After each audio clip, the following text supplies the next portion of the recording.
ఈ రోజే సబ్స్క్రైబ్ చేయండి మీ ఫేవరెట్ షోస్ చూడండి. నీ కూతురు ఇంట్లోనే లేదు.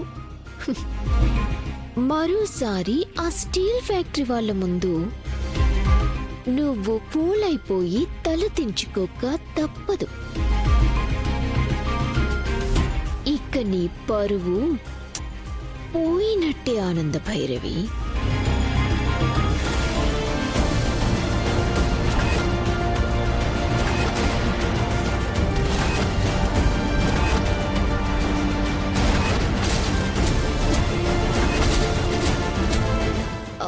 అత్తయ్య గారు, లహరి ఇంట్లో ఎక్కడ కనిపించడం లేదండి. ఏం చేశావు?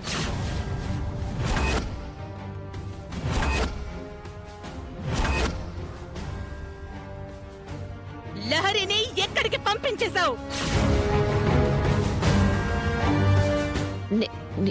నేనెక్కడికి పంపించేస్తాను? అసలు ఏం మాట్లాడుతున్నారు అత్తయ్య గారు? ఆపు!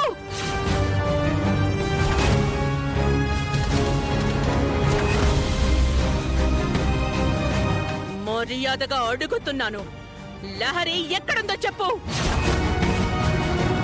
ఇంతకు ముందు వరకు ఇంట్లోనే పెళ్లి చూపులకి ముస్తాబై సిద్ధమై ఉన్న అమ్మాయి ఇంతలోనే కనబడకుండా పోయింది అంటే ఇది ముమ్మాటికి నీ పనే అనన్య. నువ్వు నా పరువు తీయాలని గుంట నక్కలా కాచుకుని కూర్చున్నావని నాకు తెలుసు. ఇప్పుడు అవకాశం దొరికింది కదా అని నా కూతుర్ని అడ్డం పెట్టుకుని నన్ను ఏదో సాధించాలని చూస్తున్నావు. నీ ప్రాణాలు తీస్తాను. ఏమనుకుంటున్నావు? నా కూతురి బతుకుతో చెలగాటం ఆడితే నిన్ను ముక్కలు ముక్కలుగా నరికేస్తాను. చెప్పు, నా కూతురు ఎక్కడికి వెళ్ళిందో మర్యాదగా చెప్తావా లేదా? ఏందండి ఇది? మీతో చెప్ప పెట్టకుండా మీ పిల్ల ఎవరో పిలిస్తే యాడికి పోయి ఉండాదో దానికి మా ఏమినంటే ఎట్టా?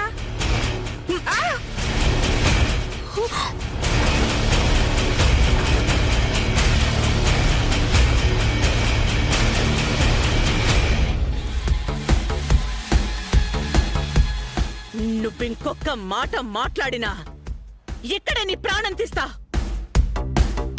అత్తయ్య గారు, ఏంటి దౌర్జన్యం? దౌర్జన్యమేంటే దౌర్జన్యం?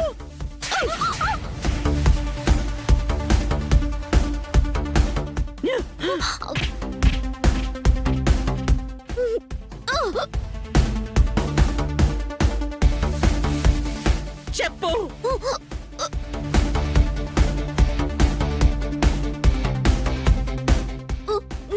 నా కూతురు ఈ సమయంలో గడప దాటింది అంటే ఇది ఖచ్చితంగా నువ్వు పన్నిన పన్నాగమే. చెప్పు, చెప్పు, ఏం కుట్ర చేశావో చెప్పు. నా కూతుర్ని ఎక్కడికి పంపించావు?